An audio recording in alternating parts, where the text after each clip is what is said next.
We are beginning with our usual prayer. Om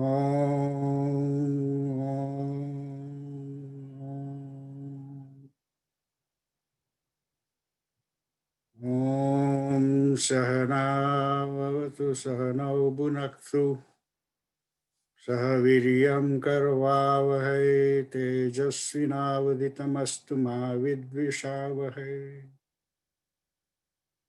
Om Shanti Shanti Shanti. अखण्डमण्डलाकारं व्याप्तं येन चराचरं तत्पदं दर्शितं येन तस्मै श्रीगुरवे नमः। अज्ञानतिमिरान्धस्य ज्ञानाञ्जनशलाकया चक्षुरुन्मीलितं येन तस्मै श्रीगुरवे नमः। गुरुर्ब्रह्मा गुरुर्विष्णु गुरुर्देवो महेश्वरः गुरुरेव परं ब्रह्म तस्मै श्रीगुरवे नमः। स्थावरं जङ्गमं व्याप्तं यत्किञ्चितं चराचरं तत्पदं दर्शितं येन तस्मै श्रीगुरवे नमः। चिन्मयं व्यापित्यत सर्वं त्रिलोक्यं सचराचरं तत्पदं दर्शितं येन तस्मै श्रीगुरवे नमः। त्वमेव माता च पिता त्वमेव बन्धुश्च सखा त्वमेव विद्या द्रविणं त्वमेव सर्वं मम देव देव। हरि ओम श्री गुरुभ्यो नमः। हरि ओम। ओम पार्थाय प्रतिबोधितं भगवता नारायणेन स्वयं व्यासेन ग्रथितं पुराणमुनिना मध्ये महाभारतम् अद्वैतामृतवर्षिणीं भगवतीम् अष्टादशाध्यायिनीम् अम्ब त्वाम् अनुसन्ददामि भगवद्गीते भवद्वेषिणीम्। यं ब्रह्मा वरुणेन्द्र रुद्रमरुतः स्तुवन्ति दैवैः स्तवैः वेदैः साङ्गपदक्रमोपनिषदैः गायन्ति यं सामगाः। ध्यानावस्थित तद्गतेन मनसा पश्यन्ति ये योगिनः यस्यान्तं न विदुः सुरगुणाः देवाय तस्मै नमः। सर्वधर्मान् परित्यज्य मामेकं शरणं व्रज अहं त्वा सर्वपापेभ्य मोक्षयिष्यामि मा शुचः। So with this prayer we will go into 30 seconds our usual dhyana, including maybe couple minutes of stretch. So total of maybe about 3 minutes. And after that we will begin our Gita study.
Om.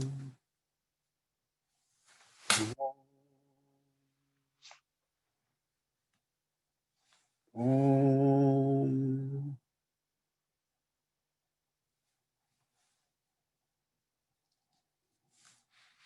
Last time we left at stanza number 40 of chapter 4. Long time ago we mentioned that after second chapter we will have the motion in gear 3 and 4. You know that we are now in gear 4. Gear 4 means it is moving smoothly with a little bit more speed, but there are a lot of penetrating, thought-provoking ideas are coming. I left at stanza 40, however, I just want to touch up a little bit of that first before we go to stanza 41. Agnaha cha asraddhanaha cha.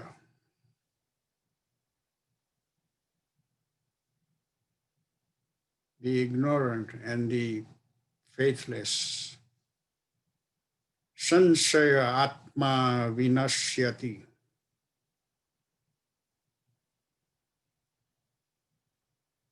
He says the people who do not have the right knowledge, people who do not have the shraddha, and also have no steadfast thinking. They have a lot of doubts running back and forth in the mind.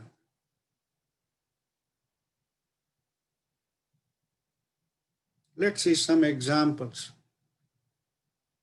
The problem is the Agnani doesn't know that he doesn't have Gnana. Having no Gnan is the true Agnani. And having no knowledge of not knowing that he doesn't have the Gnan is another Agnan. So there is Agnan of all kinds. Raman was like that. He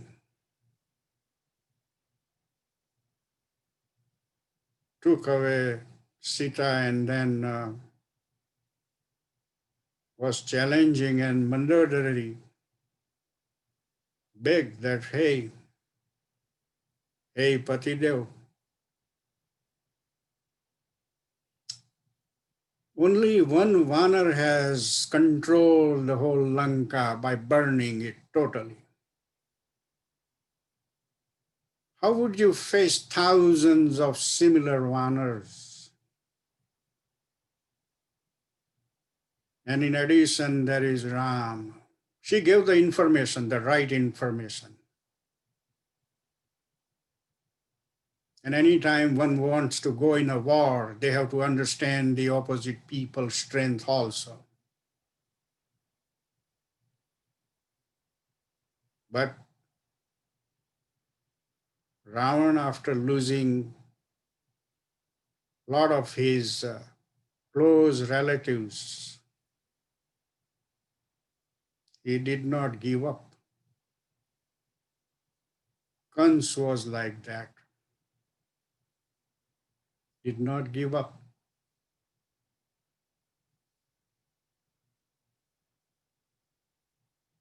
So somebody may think at this point, what is their fault then? If they don't know and they doing all this in the darkness,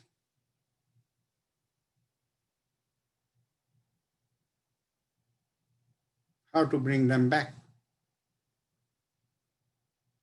Sri Krishna should bring them back.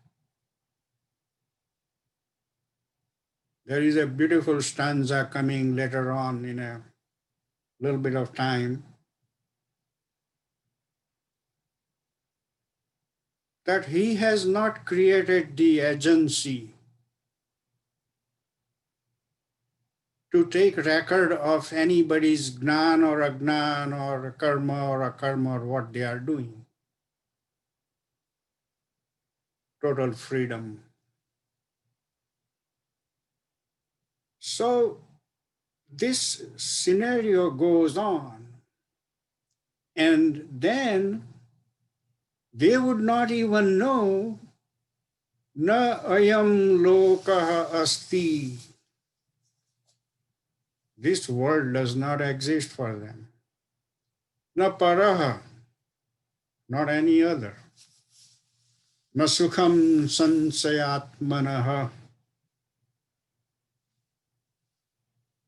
They are so much bogged down in their agnan that they don't even know that they don't have the sukh. That is an amazing thing. So I think this stanza is a very beautiful thing. You want to remember that. But then there is a strong hint about how the Gnani has to be aware about this situation. That if the disease of Agnan come back to them, so they have to guard themselves. Yoga sanyasta karmanam. Renouncing the action by yoga. Yoga sanyasta karmanam. Gnana sanchinna sansayam. Atmavantam na karmani nibadnanti dhananjaya. Here is a marvelous physics law that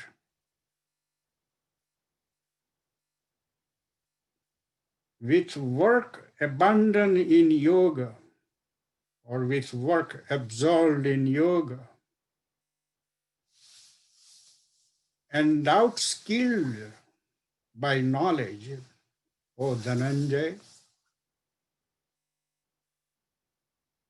for that yogi, the actions do not bind. He always is Atmavantam. Atmavantam means possessing the self. So the main emphasis here is Gnana Sanchinnam Sansayam. With the Gnan, all the doubts should be removed.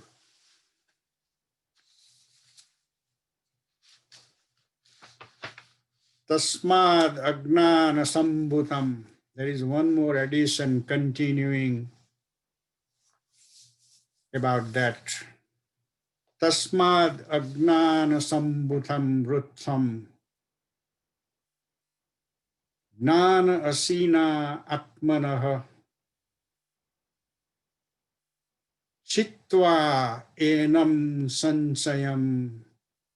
Yogam Atistha Uttistha Bharata. See the beauty of Sanskrit language here also. He says Atistha, settled in, settled, he says. Settled in or take refuge. Atistha. There are two words of stha dhatu, stha tisthati. First is atistha, means take refuge. And then uttishta. And after taking refuge in yoga, arise, means don't sit back. You just arise. But let's collect some coherent words here. Enam sansayam agnana sambutam rutstham. Enam sansayam. This doubt, where is it coming from? Agnana sambutam is born out of ignorance. And where does it live? Rudstham, in the heart. In the heart he is living. How would you take care of that? By gnana asina. Asina means sword. What kind of sword? Gnana asina. By the sword of Gnan. Chitva means by killing. And after killing, what do you have to do? Yogam atistha. Then take refuge in yoga. And after taking refuge, uttishta bharata. And then rise. So there is a marvelous connection here. This sansay about the Atma, Ajnana Sambhutam. So there is a lot of connections here in this stanza. And we have to remove that by Gnana.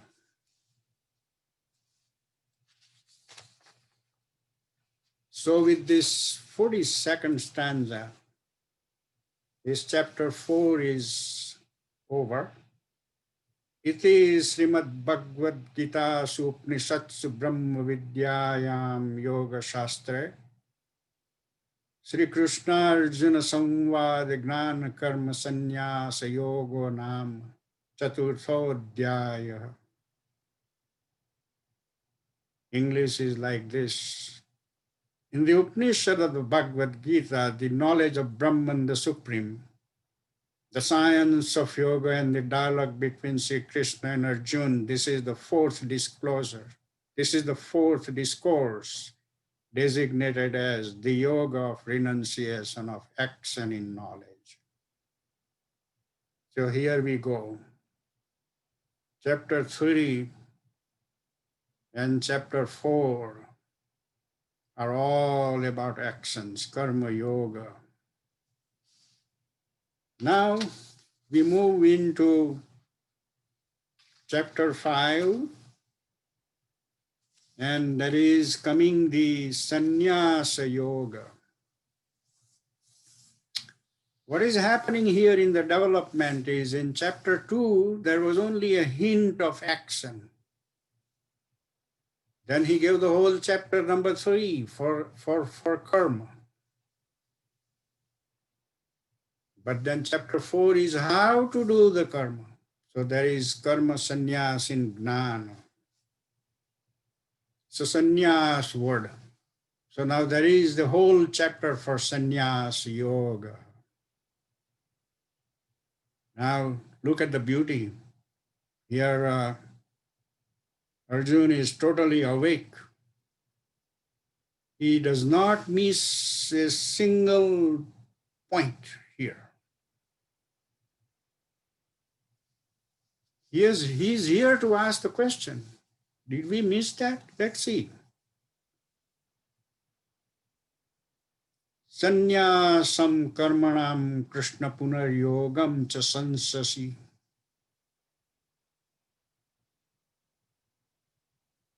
Sannyasam. Second vibhakti ekvachan. Karmanam is second vibhakti also, but it is bahuvachan. Hey Sri Krishna.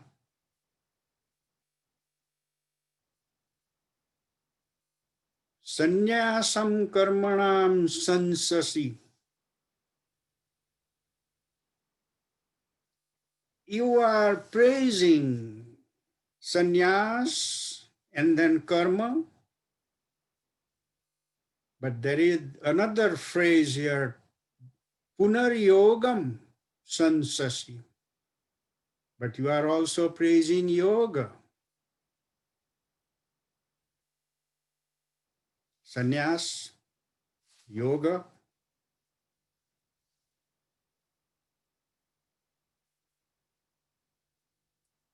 sannyas of karma, karmanam, punaryogam, and again yoga. So one time you are saying renounce, but then another time you are saying involve in the actions. Yad shreya,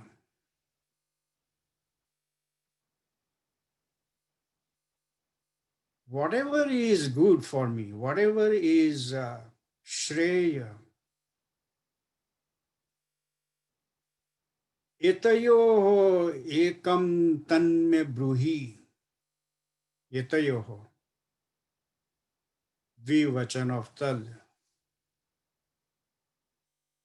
આ બેમાંથી એક, one out of these two, one is sannyas, another is total involvement.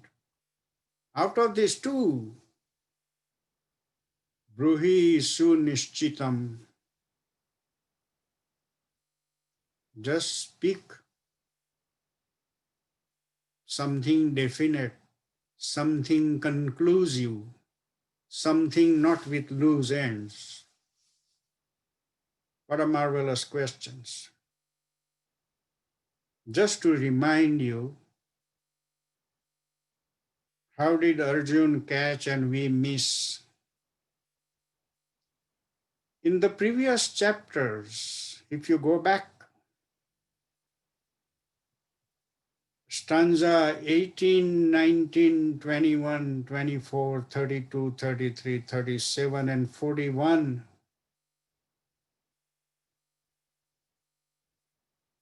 18, 19, 21, 24, 32, 33, 37, and 24. Sri Krishna advocated renunciation of action. But in the last stanza, he came back and recommending performance of action. These are two conflicting courses here. So now is the time we have to enhance our knowledge. Maybe this question arises out of lack of proper analyzing those stanzas or something happens. So here Sri Bhagwan is coming. Sri Bhagwan Uvacha.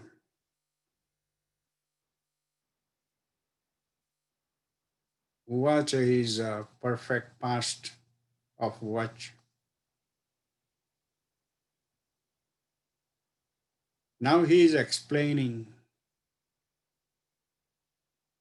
Sannyasah karma yogaha cha, renouncing an involvement, nihisreyas karau ubau,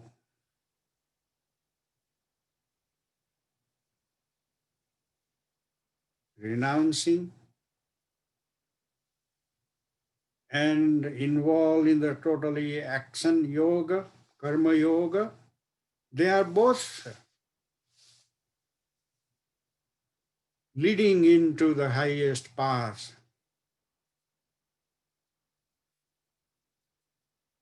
But he is going further now. Tayoho tu. Tu means but. Tayoho means between the two. It is a dvivachan, Shakti Vibhakti of Tad. Karma sannyasat karma yoga vishishyate. He is now explaining. Both are great, he says. Don't think that they are contradictory. Don't think that they are opposite. They are both Shreyaskar. But out of these two, karma sannyasat is the fifth vibhakti here. Karma yoga vishishyate. Out of these two,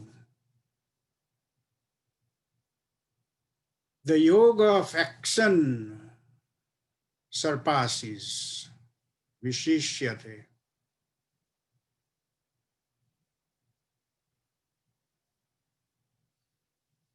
This is a word vishishyate from Atmanepad.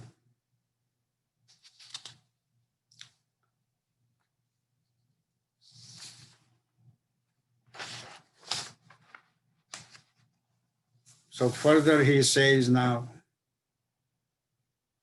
Jneyah sa nitya sannyasiyah nadvesti nakangsati nirdvandva hi mahabaho sukham bandhat pramuchyate.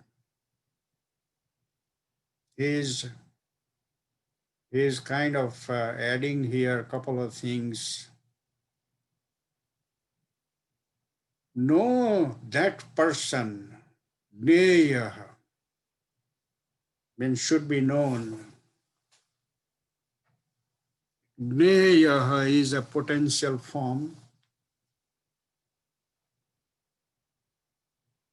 That person should be known as Nitya Sannyasi, perpetual sannyasi. Who? Who is that person? Yaha na dvesti na kanksati. Na kanksati. No desire. Na dvesti. No hatred. Nirdvandvo hi mahabaho sukham bandhat pramuchyate. One who is free from the pairs of opposites, nirdvandva. These pairs of opposite, in chapter 2 also, there were a lot of pairs of opposites, sukha, dukha, heat and cold. Those kind of words he brought to illustrate, to rise above the pairs of opposites. The pairs of opposites, usually they create the disturbance in the mind. Nirdvandvo hi mahabaho sukham bandhat pramuchyate. So, one who has overcome the pairs of opposites and is not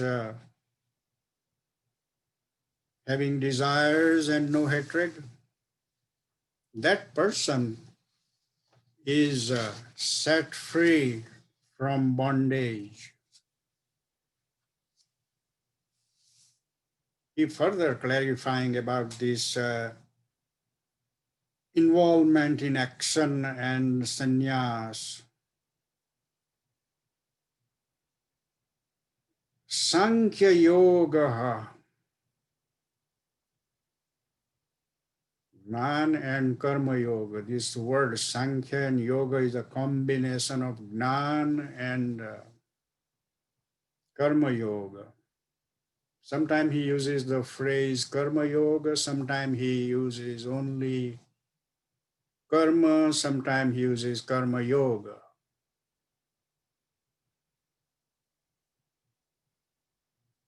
Jnana and Karma Yoga. Pruthak means unconnected, separate. Pravadanti balaha. The people who are not having enough background, I would not translate balaha as children, as barak, but I would take the characteristic of bala means who don't know much like the adult knows, out of childish innocence. There is childish innocence there.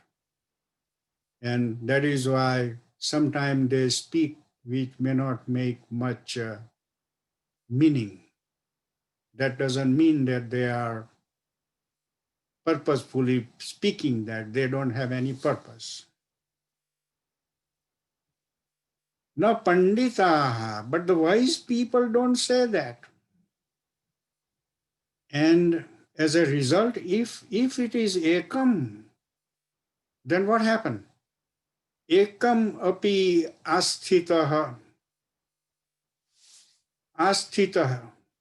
staying even in one, samyag ubayoho vindate phalam, vindate, achieved. They also achieve, even if they stick with only one, they also achieve definitely the fruit of both.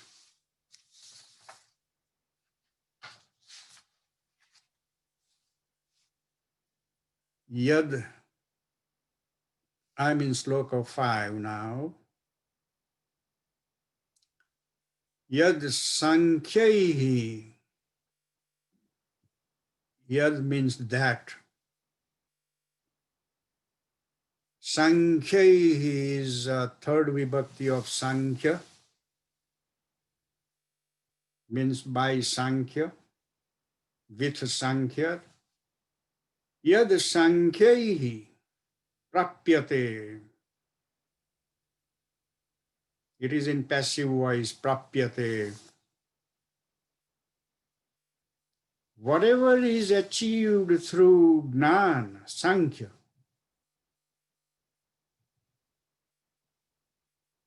sthanam tad yogaihi api gamyate.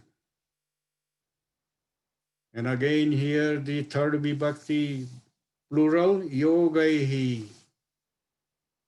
Sankhyahi and yogaihi.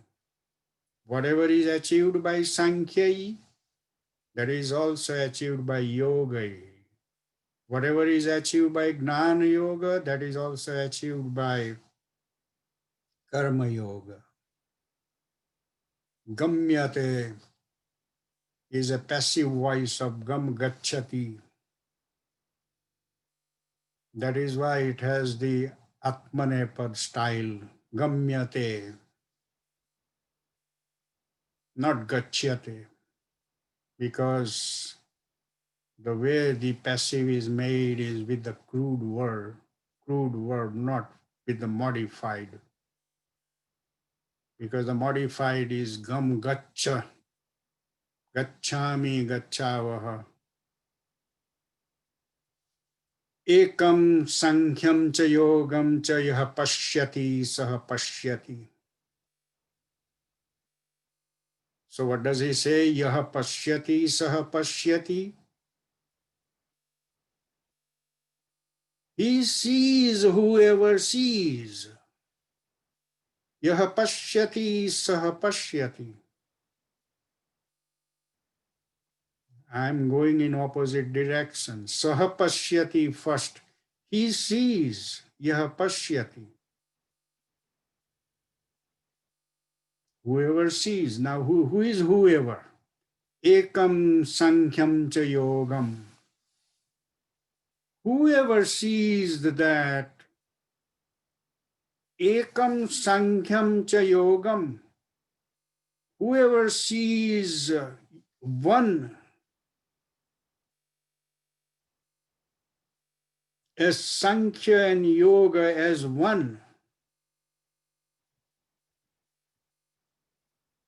He Pashyati. He is the real one who sees the right thing. So here comes the answer of Arjun, the first in the beginning of the beginning of the chapter. Hey, my friend, there is no difference between Sankhya and Yoga. Same thing, described at two different times in chapter 4. However, it is the same. This is one of the beauty of the 700 stanzas.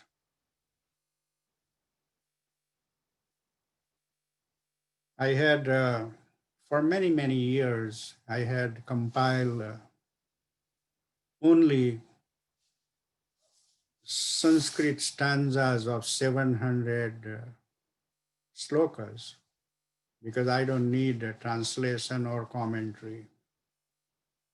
So, like if I go front and back of the page, I can do 40 stanzas in one page. So the 700 stanza, I needed about 35 pages. So I had a small 35 pages Gita on my desk in my office. I was a government employee, was a director there, managing a lot of mathematicians and also university professors. I would reach my office. Since I had on my permanent staff, I had about 3 layers of managements. So they manage, I'm like untouched person and come and go anytime. I used to reach my office about 10 o'clock and I had the habit for all the years I have been in government, about 35 and 5 another place, 40 years here and 10 years in India, about total of 50 years. That 35 pages Gita, wherever I work, would always be on my desk. And people didn't care because they didn't know how to read that. It was in Devanagari. So the first thing I would do, I would read one adhyaya a day, which would take about 20 to 30 minutes. And this way, I would finish the whole Gita in about 18 to 20 days. And so I would be reading the Gita many, many times in the whole year. After a while, I didn't have to pull out that 35 pages thing. They became part of me. But this, this going through all these things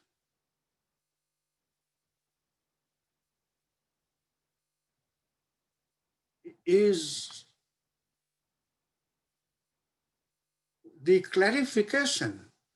And I came to conclusion today, at least for all the Hindus,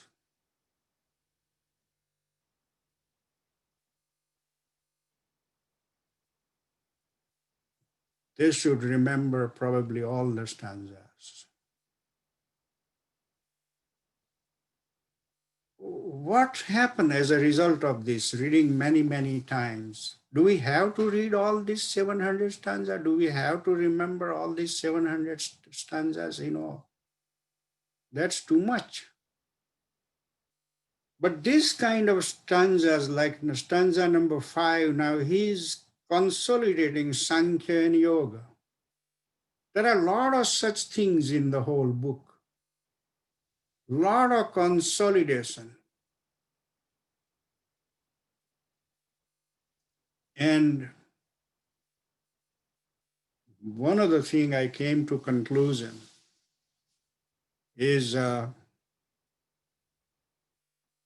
since all the actions occur in mind, all this duality, all these questions, they happen in mind and they happen as a result of doubt, sansaya.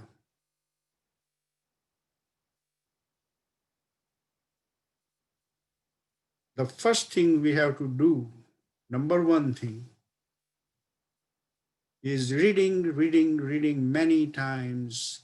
All the doubts, all the questions should go away. No more question. Then Shraddha. Shraddha, you have to verify by laws of physics that it is reality, it is true. And then there was a word in the previous stanza came, Atmavantam. Live in Atma. So the mind is gone.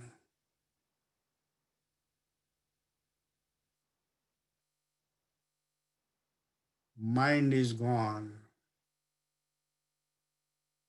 Mind is gone. With the mind's departure, the desire is gone. With the mind's departure, the senses are gone. Nothing there. Atmavantam.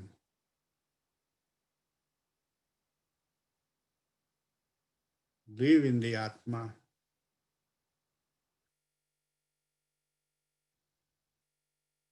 You will get everything.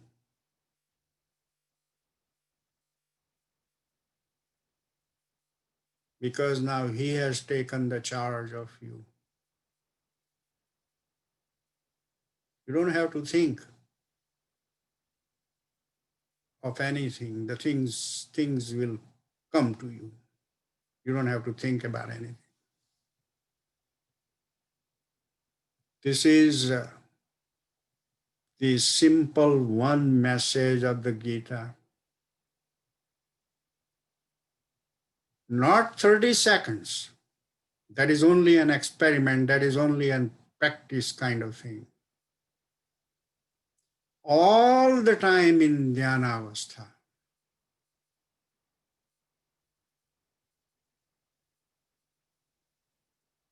Kurvan api na karoti. Even though you are acting, you are not the doer. Even if you are not doing, you are not the not doer. You are Atmavantam. Short and simple.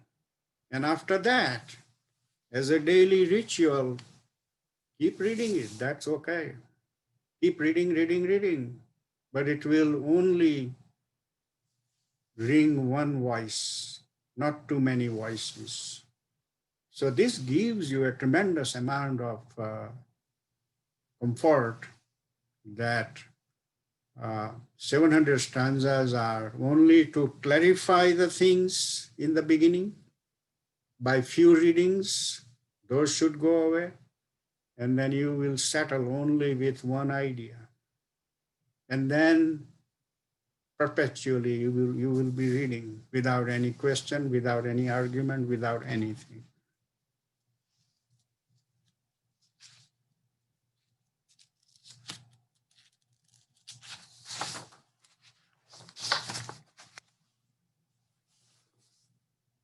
one more stanza and then we will go to questions.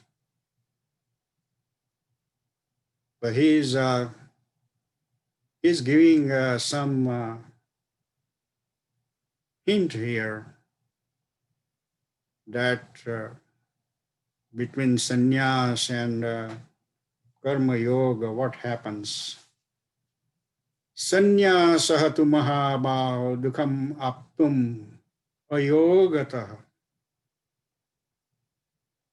Wherever there is tu here, sannyasah tu. Tu means but. But sannyas, he mahabhav, dukham aptum will create discomfort. When? Ayogataha. If sannyas is practiced without yoga, it will create discomfort. But then the second line says, Yoga yuktaha munihi brahma na chirena adhigacchati. But the Muni were in Brahman.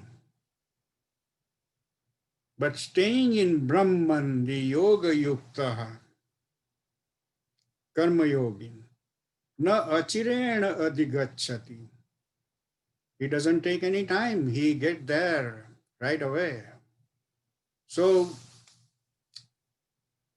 he's now, in the previous stanza, he says, do one of the two, but now he's combining sannyas with yoga, sannyas with karma yoga. That muni he na achirena adhigacchati. That muni goes right away. So now he is kind of slowly coming to the idea. Become sannyasi, but don't renounce the karma yoga. Perform the karmas, and how in the yoga means without desire. So he's combining now.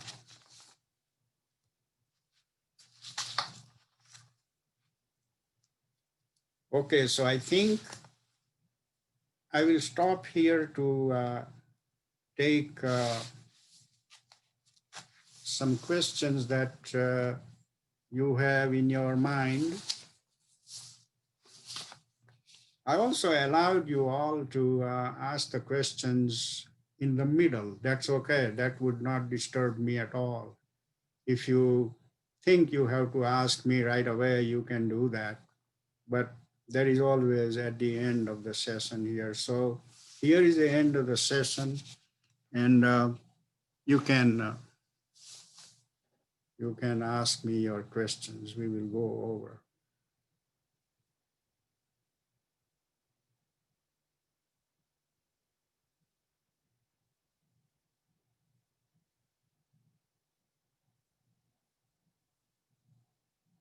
Look like very peaceful people today. Yeah. I see that the chapter heading of the previous chapter that we just finished was Gnan Karma Sannyas. And now the chapter we have just started says Karma Sannyas. So, can you please explain? Really, there must be something very fine that I may be missing. Gnan Karma Sannyas and Karma Sannyas. What exactly is the, why are they, karma sannyas is common to both. But in the previous chapter, it says non karma, and here in this, it is only karma. Yeah, he has the style. In order to clarify each concept, he is taking one at a time first. This is his style. And after a while, when that creates the question, just like you have the question, very similar to what Arjun asked in the beginning of the chapter, that one time you said this and now we are saying that. So he goes piece by piece first, but then he come back and say, no, no, no, no. These are same thing. And if you do one without the other, dukham apnoti, then it will create tension. There is a very similar question, and there is a big question in chapter 12 will come. That is the marvelous question because a lot of people say, well, uh, I have no capacity to understand all this Gnan business. So I'm going to take the, some singing instrument and go in a corner and just do bhajan or do prayers, like that. So he's asking another. And as I said, after reading many, many times, you will, the beauty of reading many times is you will come to conclusion that, yeah, I wanted to do bhakti yoga, but without gnan, I cannot do bhakti yoga. I need a little bit of gnan. And then go in the gnan yoga, you will realize, oh, I don't have vibrations coming from my heart. I need some affection towards Sri Krishna. So this realization, when we read chapter by chapter, they are distinct concepts. But after few chapters, he come back again and say, oh, wait. They are not distinct. They are one.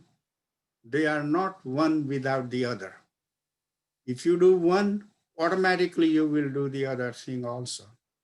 You will see that. Try yourself. Try just doing one thing and then few days you will see, oh, no, I need that also. So the entire Gita will revolve around you. It will not so happen that, oh, only this stanza and nothing else. No, not like that. That is never going to happen. You will need all the concepts integrated in your mind, and that way remove all the sansayas. And that is what is said, Gnana Sanchin. By the sword of Gnan, remove all the doubts. Thank you. Sure. You are throwing very thought-provoking questions. Really good. And I think that is a good thing that through the questions we can filter out the misunderstanding. We have then the increased clarity. And I think another thing you may want to do, for example, if you are reading Gita at your home with the previous chapters or some further down, and if you have a question anytime, please feel free to bring that regardless of what chapter we are working on. You should bring that to clarify that. So that will sort of enhance our knowledge. Okay. Vijay, you have something?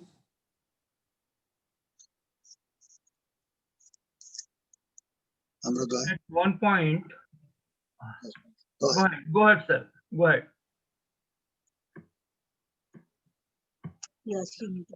Chandrakant bhai, go ahead, please. Oh, yeah, no, no, I didn't mean to.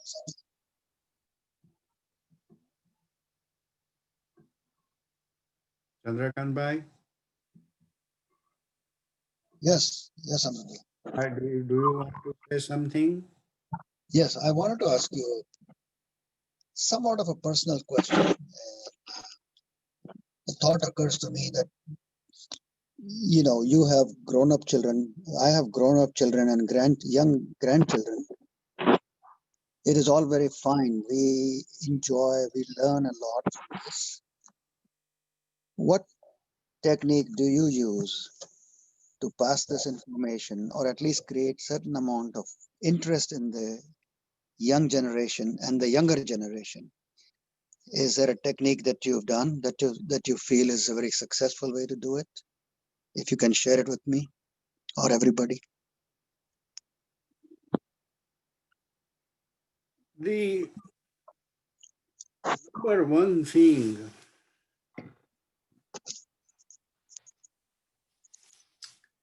is the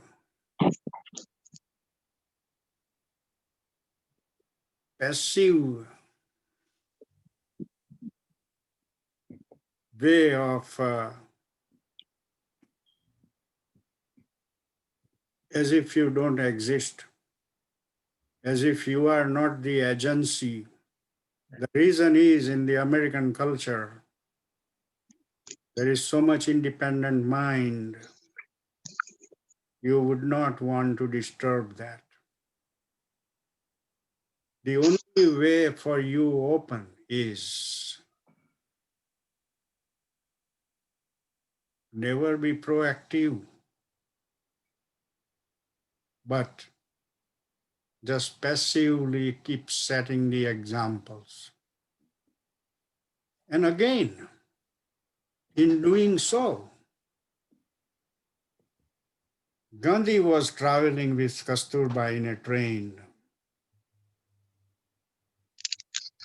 and one of his son came to meet him at the platform.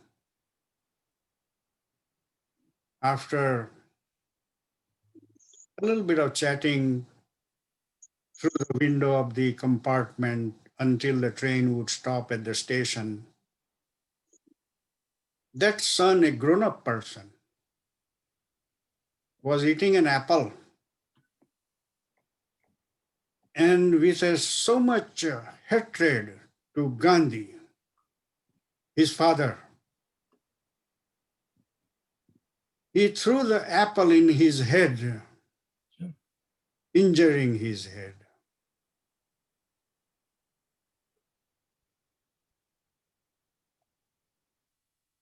And Kasturba started weeping. Gandhi said to her, "You don't have to cry. I was able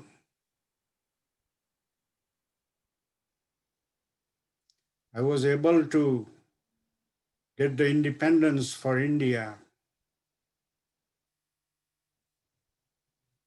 but I could not win the heart of my children." No reaction.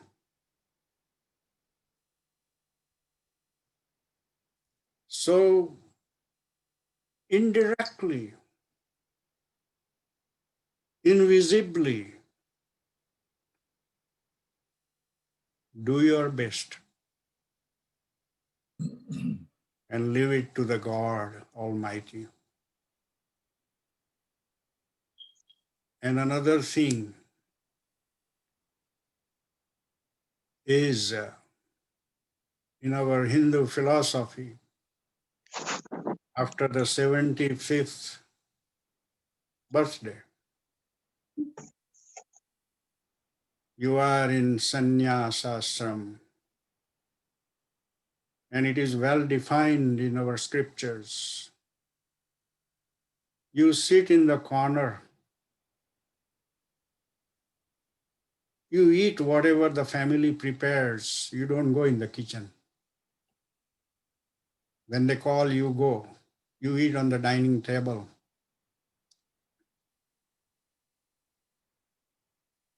You don't proactively say anything. If somebody come and ask an honest question, which you think you have collected in the wisdom of your past 75 years, and if you want to share, you can. But if you don't, that's fine. That is sannyas avastha. I was very fond when I was in my 16th teenager age. I was very fond of these four ashrams, brahmacharya avastha, then yugavastha, gruhavastha, sannyasavastha, etc. I was very, very, very much impressed by that. Compartmentalize and live the life that way. At the time of departure, I guarantee you will have smile on your face. You will tell yourself, I have enjoyed everything.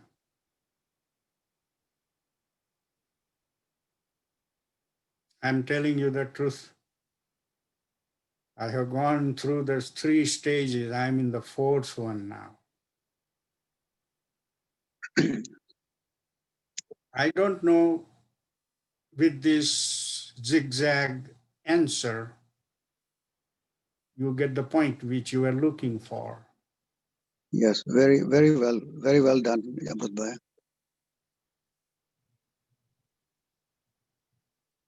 Sometimes it creates a little anxiety in our hearts as to our next generations.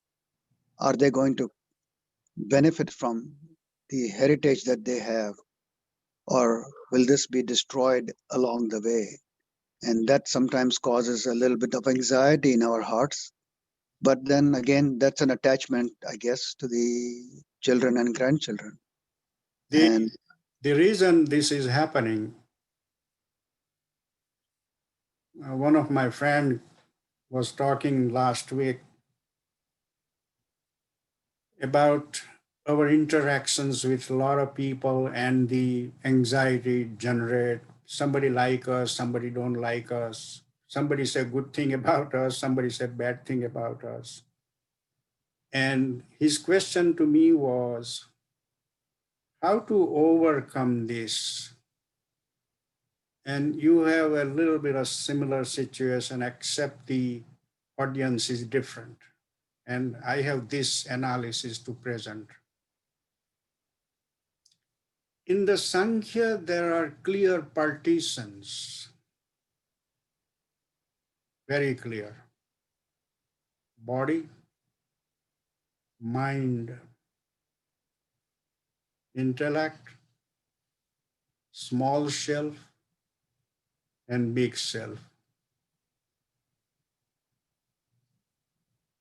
One of the pathetic situation, it is pathetic, it is painful situation that most all of us are living the life not in the small self and forget about the big self. Who is doing samadhi? Oh, so I will stop only at the self level. Intellect and intellect, that is prajna, that is the pure logic, and the small self. We live in body and mind, and you can verify my statement that in a daily life, we take actions only on reaction base. And very speedily. We don't want to wait. We don't want to say that, oh no, I will wait for 15 days for this conclusion.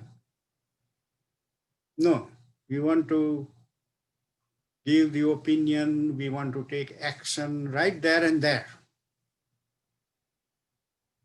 The entire life goes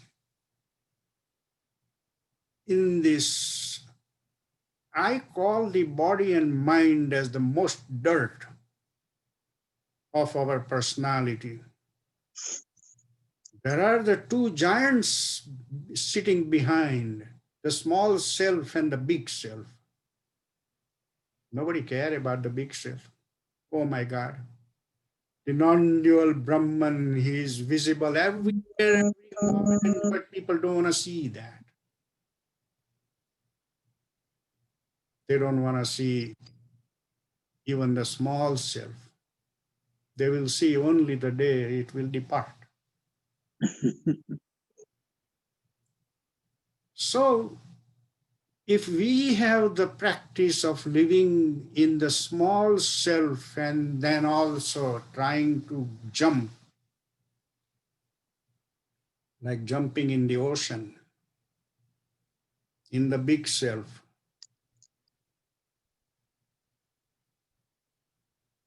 I bet, I bet, I bet. And this is not, I'm going to speak out of the books. I bet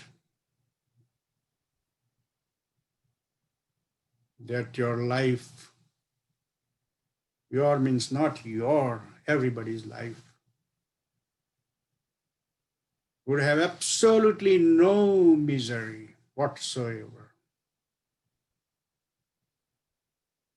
But we have forgotten. We have forgotten about the big self. We have forgotten about the small self. We live only at the comfort of the body, at the comfort of our mind. Mind react only according to the sanskar achieved in the previous birth and this birth.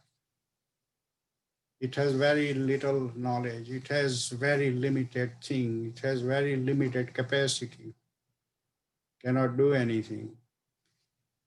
It will go in merry-go-round. You will see that. Work with mind. Take a problem. It will go in merry-go-round. It never goes in a straight direction. And in a merry-go, you always come to that stop, same stop, merry-go-round. Now, either you have inherited clearance or clarity through your previous birth,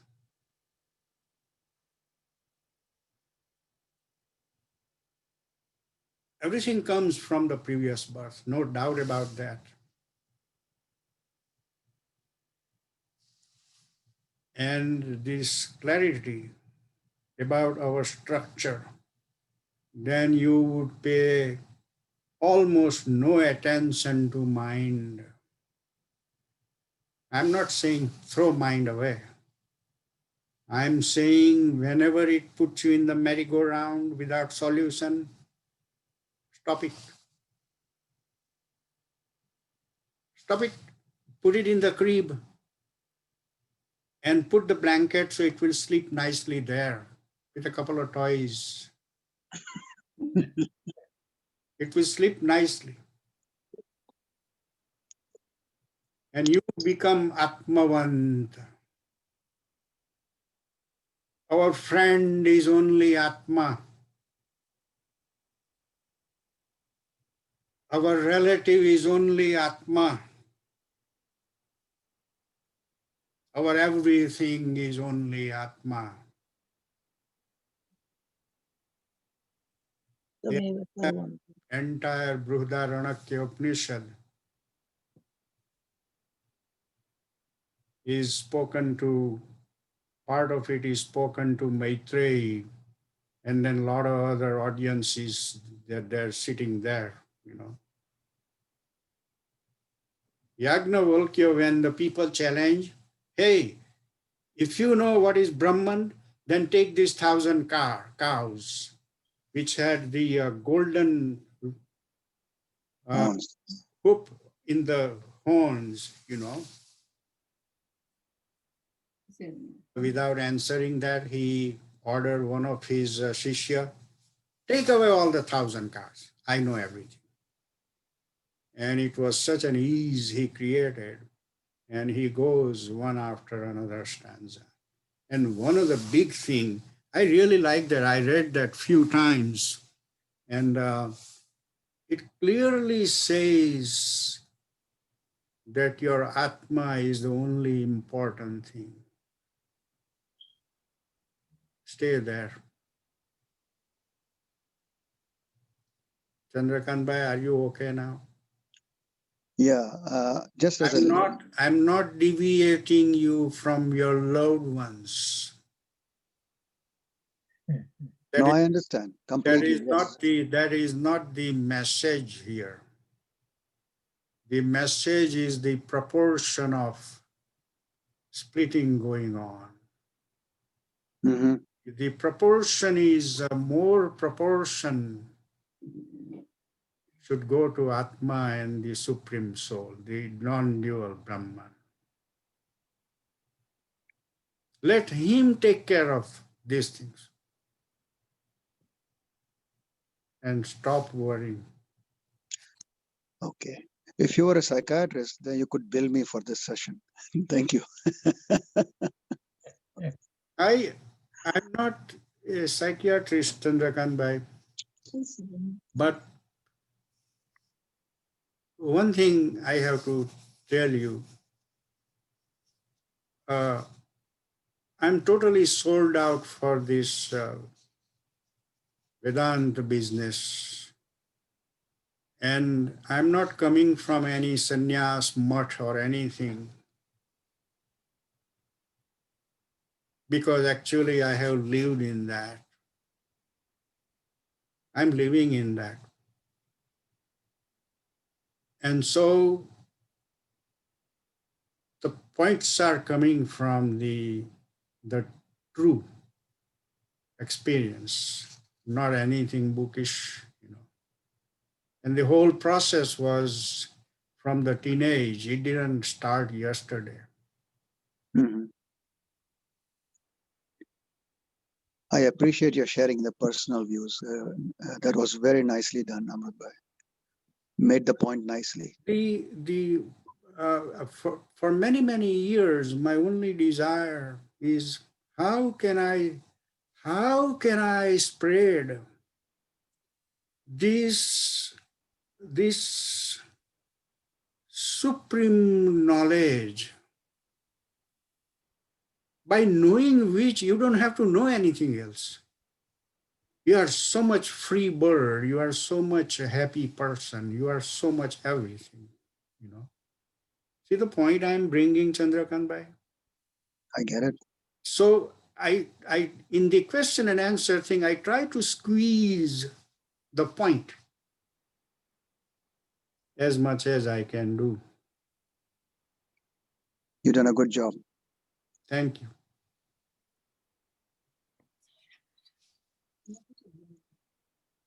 Sanat Bhai?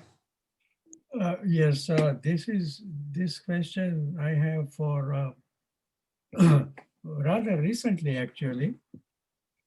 But when Chandrakant Bhai asked his question, it prompted me to ask mine also because it is kind of similar. It is about being concerned and even somewhat anxious about how to instill this kind of curiosity in our children and grandchildren. But I'll be very specific. Our oldest grandchild, who is 21 now, she asked the question just very recently, within the last month. How do I know there is God? why should I believe there is God? She is not an atheist or anything. She sits with us and we talk about some of these things, about our scriptures and all that. But still, she raised this question. So here is my question for you. What can I do to instill some kind of Positivity. positive thinking in her mind that God is not something that is an imagination, and how can I ignite some kind of curiosity that will make her see this point? What should we, how should I handle this? The to generate the curiosity in different independent mind,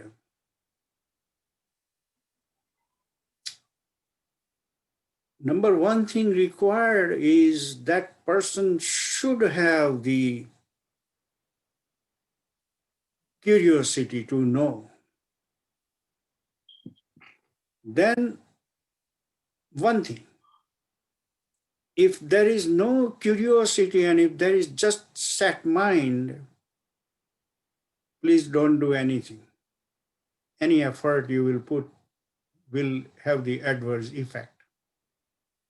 But if there is curiosity, you can, depending on the other person's IQ level, you can give an example like the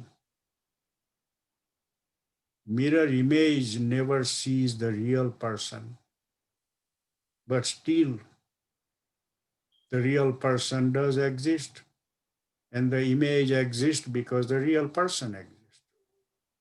So the whole Brahman exists because there is one non-dual there, existence.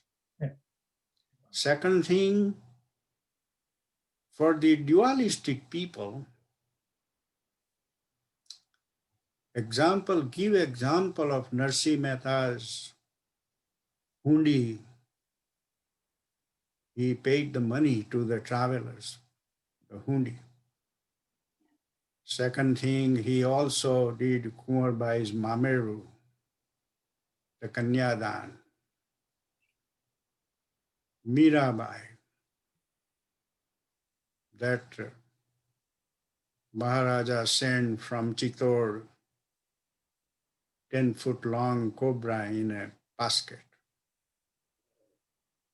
And she started singing, looking that, oh, Tetomane Shaligram Mukle. This kind of examples would turn the person into curiosity or to know something, Not that it has to work, but you can try your own responsibility. As far as curiosity is concerned, I think she has curiosity. She is not like asking this question to make fun of me. She really wants to understand, and she really wants to kind of absorb the reason as to why we think God is there.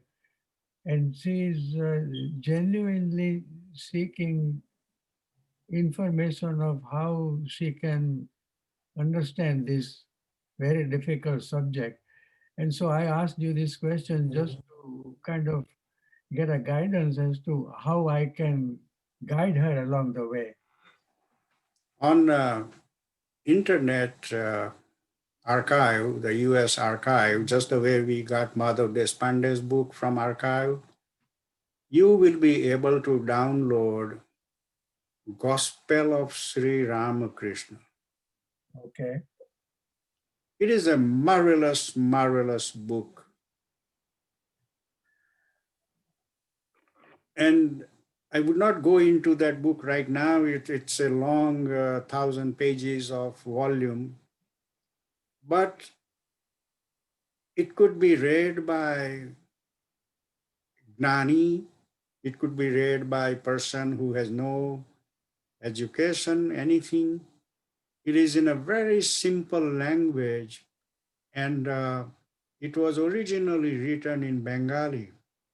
But then the second Swami, who was in New York after Swami Vivekananda, translated into English.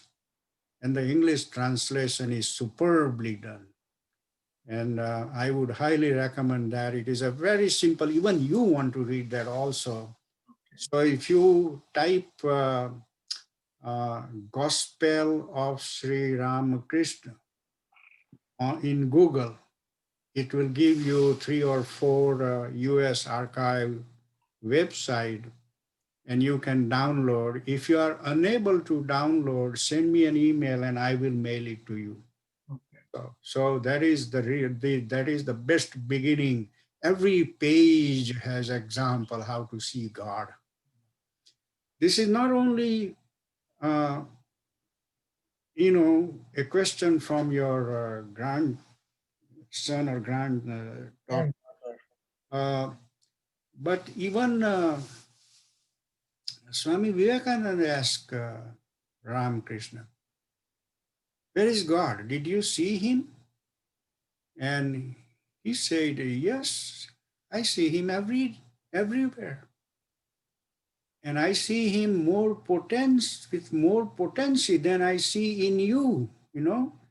And then the whole life goes on kind of thing between the two about this argument. And, all these episodes are also clarifying the doubtful mind. What happens is just the similar stanza here from the Gita, that wherever there is doubts, they should be removed by gnana. So I think we should provide her the right kind of literature and help and be patient about that. Thank you. Thank you. Yeah. Amrit bhai, Yeah. can I add to this discussion about imparting for children and grandchildren? Yeah. Who is this? This is Maya here, Oh, okay. Chandrakant's wife, Maya. Yes. Yeah. Um, without having tremendous knowledge and fund of information from various scriptures, in our simplistic way, what we did was made sure we exposed the children to our culture and religion to a little bit of extent. And they always asked questions. Why should I be vegetarian? Why? So what's the big deal about being a Hindu and all? And off and on, Chandrakant has proudly told them to be proud belonging to Sanatan Dharma, ancient but ever new. And the wonderful examples of the worldly living are probably the biggest learning lessons. When somebody dies, what's the difference between that dead body and you? And to bring it to their knowledge that it's only that God's presence in you, which is present in everybody, that makes us function the way we function. And even at the time of death, to quote the examples from Bhagavad Gita that we have gone through, Najayate, Mriyate, Vakadachit, and Vasanshi, etc. Just a little examples here and there seem to have impact. And what we also do is even when they were growing up, do arti with them regularly, and followed by few shlokas, Tameva Mata, Sarve Bhavantu, Asatoma, and Purnamada, etc., few shlokas, and ask them to memorize too. But the biggest example to give them is that because of which you are even asking this question that makes you think, without which you won't be able to even think. That plus his presence makes you talk, walk, think, etc. Simple examples seem to make a difference in these growing and even adult population who is scientific minded. So they want to hear from science point of view. Yes, is actually one time I remember our son Prem asked that, Mom, is there God? I said, actually, beta, only God is. That's it. He pondered over it. Yeah, the way I think this could be handled is we also want to control overdose kind of thing. So we have to go in a slow fashion, you know. Absolutely, yes. If we go to our non-dual Brahman right away, uh, Right. probably they would run away and say, "What are you talking about?" Mm. That type of thing. So that things takes a little maturity.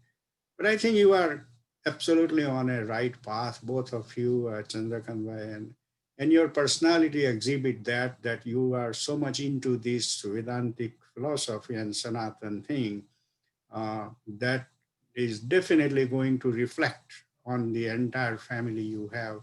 You don't have to worry about anything. Unfortunately, unlike you, it was in the later stage that we got much more interested, involved, and had time to pursue that.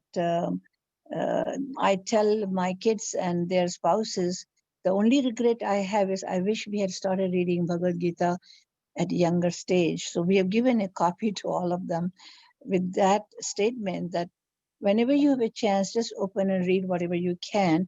Gita is not a religious book, it's a book for life, it's a manual for life, it's a manual for knowledge to deal with the life and ups and downs of life and to face all the situations of ups and downs. So with that statement, we often on repeat that. And the young lady that Sanadbhai is talking about, I think will be open to this small dosage of Bhagavad Gita being manual of life. And if she can read a little bit here and there without thinking that Bhagavan Krishna is being egoistic by saying, me, come to me, I is not him. He's just representing that uh, big I, ever present, omnipotent, omnipresent, and all pervasive consciousness being represented by him. Something along those lines in small doses. I think she will be more receptive to that. The fact that she's asking Grandpa about this question. See, another thing you have to remember that there is a saying that apple doesn't fall far away from the tree, you know. Mhm. Whatever atmosphere you are creating is definitely going to impact in the whole generation, and that is a plus. There would have been worry if you are doing something else and then try to preach that thing probably does not bring enough impact, kind of thing. But you are absolutely great people, so nothing, I think you, you're nothing very to worry generous about. with your compliments. But so sometimes they ask, "What are you guys doing?" We said, "Well, we are spending studying Bhagavad Gita." I said, "Oh." So I told my grandchildren recently. Only one of them followed. I said, "I have homework for you during your winter break." So I told the one who had Upanayanam ceremony, the Janoi, the Janoi ceremony. What do they call it in Gujarati? In Marathi, they call Munj. In Hindi, they say Janoi ceremony. Upanayanam, Sanskrit. So we Yeah, had good. him and he participated. So he memorized Gayatri Mantra. So Right. I told him, Shalan Babu, can you do some research on Gayatri Mantra and report in a small paragraph your impressions? Right. And he did. And the interesting thing, he said, Dadi, I really enjoyed that project. I got to learn a little finer point of Gayatri Mantra. And next time when we do Aarti, I'll pay more attention to Gayatri Mantra. He's 14. Yeah, He's 14 years old. He just turned 14. So very good. I was so delighted to hear that. So small things here and there, because our focus is in tough situations in life, somehow they will be able to bring out these helpers inside, these resources to deal with those situations. Yeah, just have confidence in them very much, and the things will flare automatically, you know. I hope so. I hope so. We're being optimistic about it. Yes. Yes, yes. But we can do only our part and then let it go. Whatever they do with it is going to be their prarabdha. What can we do? Yeah, you are, if you are honestly, you know, doing your part, and then just leave it to the Supreme who has created this whole world. But your point of remain unimposing, passive, and set your example yourself. And if they ask, if with a big I, do in small doses was very helpful. Oh yeah, yeah. If they come and ask, you know, specifically, you probably want to enjoy replying their questions. You know, definitely that is a good thing, you know, to do. Uh, yeah. Sometimes we purposely create a situation to make them ask us that question. Sure, sure. Yeah, yeah. Excellent, excellent. I'm very happy to know all these things from you. Amrit Bhai, this is Chandrakant again. Just one final comment. I find that at least the Hindus in this country are a little bit more into spirituality. Not that India's Hindus in India are not, they are, but the proportion of people who are into this amongst the Hindus in India is very, very small compared to the population. And sometimes it's like you ask them a very simple question that you would think would be an elementary knowledge for any Hindu. It's like, oh, I don't know this thing. So, it is comforting to know that we are at least here are trying to do the best we can. And the points you made were very valid. Thank you. I'll stop here. No, not a thing. You know, we yeah. Sometimes it appears like a dismal situation, but uh, we are not in a position to change the whole world. You know, we can change only few surrounding friends, relatives, and those kind of thing. You know, and influence. Uh, so you know, do as much as you can, and then leave everything, because this world is like millions of years. It is going on and on. You know, and now how much we are going to think about where it take turn or where it goes or who does what, you know. um, I would rather first concentrate on ourselves, our relatives, friends, and then stretch the circle as wide as we can do, you know. Of course, the you know, India has gone a lot of up and down about the spirituality business. There will be time when it is highly spiritual, and there will be time when people forget about that and all that type of thing. However, one thing, whoever you know is perpetually into the right path, along with grusthashram activities, earning money, whatever, if they also look into that, that will bring icing on the cake in their life. That will clarify a lot of their hurdles, simplify the life, and enlighten them. You know, so they have to really know what to do about themselves. But we can only think about ourselves right now, and you know. There are a lot of other spiritual you know, organizations. They are doing their job, and what we can do is just support them, like we support you know, temples and their activities and things like that. So that is how much we can do. But other than that, we also have to kind of thinking too much about all this scenario. Any more? If there is nobody, then we will go to closing prayer. Om Sarve Bhavantu Sukhinah. Sarve Santu Niramayaha. Sarve Bhadrani Pashyantu Ma Kaschid Dukha Bhag Bhave. Asato Ma Sadgamaya Tamaso Ma Jyotirgamaya. Mrityor Mamrutam Gamaya. Om Purnamadaha Purnamidam Purnat Purnamudachyate. Purnasya Purnamadaya Purnameva Avashishyate. Om Shanti Shanti Shanti. Hari Om Sri Gurubhyo Namah Hari Om. I would like to just talk a little bit with my Sanskrit friends. So I'm going to stop recording here for the Gita and move on to Sanskrit. Thank you, Amrit Bhai. Yeah.